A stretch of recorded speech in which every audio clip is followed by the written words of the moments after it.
understanding human nature during these pandemic times is probably more important than ever before, and here's why. See, when it first was kicked off and every single news station was talking about coronavirus, coronavirus, coronavirus, you had people who were afraid then, all of a sudden now they're calm. What happened? You have those who were extremely calm, now they're afraid. Those who were calm, they're still calm. Those who were afraid, who are still afraid. Why is everybody reacting in a different way? Well, this is exactly why it's important for you to study human nature during times like this, because other people's overreaction could influence the way you react to the pandemic. Let me go even deeper than this. So you got a few different things to take an inventory of right now. First one is different personality types. Number two is different business models, different philosophies. And last one is process of making decisions. And the way I'm looking at all these three is myself and the people in my life, meaning my family, my kids, my parents, the people I work with, my investors, my salespeople, my sales leader. So myself, personality type, business model, how I make decisions, and the people around me. So let's start off with personality types. You got 4 different personality types. Structured, those who are organized, technical, analytical, action-oriented, and then you got the relationship type. Let's talk about the S's. If you're an S, yourself first. Organized people today are going crazy. Why? Because their routine's been broken up. So let me get this straight. I wake up in the morning, I do this, then I go to the gym, then I get in the car, then I go to the office, then I get to the office at this point, then I first look at this report, then I look at that report, then I talk to this person. When I'm going to the car, I drive, I take this exit during lunchtime, I eat at these 3 different places, I sit in this corner. When I eat, the waitress that comes, her name is Mary, I ordered these 2 items. The structured people are going crazy right now because routine's been broken.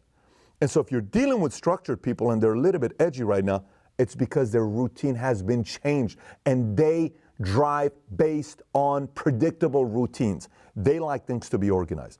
The technical folks are sitting around saying, how come all these smart people in the world who are being funded all this money, how come they can't figure this problem out? Well, why can't you figure out a solution for this already? How when we voted for the right people to get up there and make the right decisions, how come you can't figure this thing out? What is the matter with you? And technically they're sitting there saying how catastrophic this could be. So a lot of the technical folks, they went from being calm to now they're panicking because of the amount of money they lost, unemployed, how bad they think it's going to be. Or some of the technical people were extremely afraid and they did a lot of research and now they're saying it's not as bad as it seems like. It's going to be all right. That's technical people. Then you got the A type, which is the action-oriented folks who are going crazy because they don't have an enemy to compete against. If they was in the office, they're competing against a peer and they're trying to outdo them, but they don't have a competitor right now like they did before because they're not working in an office environment. So who's their competition now? Well, if they're living and they're married, it's their wife or their husbands or their kids or their parents or their siblings or their friends, whoever they're living with. There's no sports, there's no competition, there's no, let's go take over the world. What am I doing today, right? So some of the A's could be getting into trouble right now because they got more time on their hands than they did before. And last but not least, you have R's, relationship folks. These are people that have to be around people. They like working with 100 people around them. They like going to lunch with 4 other people. They like sitting down talking to people. They like hugs, shaking hands. You're not hugging. It's driving the R's insane. I want to hug some people, and the simplest thing for them, it's getting them to be crazy, right? So those are stars. So the people in your life, you have to ask yourself, which one are you and how are you reacting based on your personality type? And number 2, the people in your life who are maybe driving you insane, what type are they? Now you have a better understanding when you talk to them. So that's personality type. Let's set that aside. Now it's business models, right? Philosophies. Today, what is taking place is we are realizing that many industries were not ready for a pandemic. Many industries and companies' business models doesn't work. It's not evergreen. Let me explain what I mean by this. When I was in the military, in the Army, they would send us to different training grounds to be prepared for a different kind of a war. You'd go to Hawaii to train how to, go to war. If a war is going to be in the mountains and it's wet and soggy and raining and tropical, they would train you in that because they were preparing you in case a war goes on in a place that's similar to this. You get ready for it, right? You'd go to California, Fort Irwin, and that was more National Training Center, NTC. It's a lot of desert, so they're preparing you to see if you can go to Desert Storm. and you were training at NTC. If you went to Fort Polk, which was in Louisiana, JRTC, that was more hot, humid, muggy, disgusting, mosquitoes, snakes. You know, can you handle that kind of an environment? Or Fort Drum, freezing cold in case there's another kind of a war, they're preparing you. Today's business models with companies, it's a similar format. Maybe you can only win a certain kind of a war or battle, but you're not yet multi-faceted that you can fight a different kind of a battle today, and you found some leaks in your business model. For us, last year in the month of March, we sold, I run an insurance company with 14,000 plus agents. We have 130 offices. Last month, 2019 in March, we sold 4,779 policies in 1 month. We did $9 million of annuities in 1 month. This month, March, the month is over, we got the final numbers.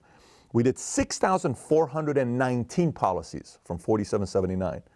And instead of $9 million in annuities, we did 20 million plus in annuities. What happened?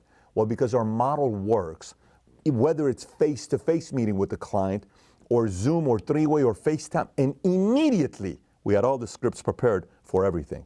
So we didn't take a hit because we were prepared for a time like this. Even though we could no longer do our trainings at our offices, even though we couldn't do any of that stuff, we learned about our model. Last one, you got to take a look at your model and find some ways to pivot. The last one is your process of making decisions.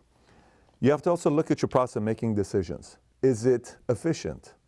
Is it the proper kind? Do you need to go study it a little bit more? How did you react when you first heard about the coronavirus? Were you first not even paying attention to it? Were you first not even doing your research? Were you at first not even reading any articles? Were you at first just kind of looking at memes? Or when you first happened, you overreacted and you panicked and you spread that fear amongst other people around you. And oh my gosh, everybody else panicked and anxiety was high. And because you were overreacting, everybody was like, oh my, every time I talk to you, I get afraid because you were overreacting. Or maybe you're somebody that sat there and you were kind of quiet and you kind of looked at everything. You read 40, 50 articles and you kind of like, okay, I got it. I mean, the biggest thing is you got to be worried about the R0 score and how bad this is and how fatal it is, and let's get some more cases to see if the death ratio is right or not. I'm going to wait for some data. Okay, I got it. And your reaction wasn't an overreaction. It's one of the reasons why you're still doing okay. So maybe the way you process issues and decision-making process, maybe that needs help. So let me come back again. Remember how earlier I told you human nature? Those who were calm, now they're afraid. Those who were afraid, calm, afraid, calm, calm. Remember that? And then we went through these 3 different things. Now it's you taking inventory of yourself. Personality types, which one are you? People around you, how are you reacting? Are those personality types, can they handle good and bad times? You have to look at that. Number 2, business model. What part of your business models needs help? Do you need to make some pivots? Do you need to make some investments into technology? Do you need to make some investments into the right people? Maybe this is a good time to pick up some engineers that are out there that are looking to go to a company that has a business model that works. Maybe that's the time. Maybe a company like Zoom, like this, we asked them to make some changes. With the April 7th, they did an update that would take most companies 6 months to make. Zoom made the update. The owner of the company made $4 billion in a week. His net worth went up that much. They're calling them the accidental social network. Why? Because they were ready. They were ready. They put so much money into the servers that they were ready. Their problem was people were hacking into different Zooms. You can fix that, but GoToWebinar was not ready. Cisco was not ready. They were lagging. They took a massive hit. Zoom didn't. Their business model worked, good and bad times. And the last one is decision-making process. You got to do some research here. You got to read the right books here. You got to go through the process and say, you know what? Maybe I got to make a better way of making decisions. I'm not doing a good job making decisions.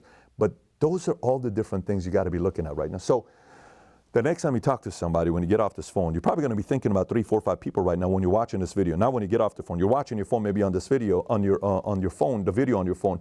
But if you get off this video and you're thinking about a handful of names saying, oh my gosh, this reminds me of my mom. That's why she reacts. Oh, it drove me nuts. Now you know, because of her personality type. Maybe you're watching this saying, ooh, if I don't make some adjustments on my business model, I may be going out of business. Exactly. You may want to move a little quicker. And last but not least, you may sit there and say, not only do I need to work on my decision-making process, my entire team does. My entire company does. Maybe I need to train on that more. Maybe I need to hire the right people to train my guys how to make better decisions. and then move from there. But whatever you do, do not take your time thinking you have all the time in the world, because you don't. You got to move quickly on these things. This is why my challenge to you is to take inventory of all these areas and then put a 1, 2, 3 step process on what to do in every single area for you to take your game to the next level. Having said that, have an incredible week, everybody. Take care. Bye-bye.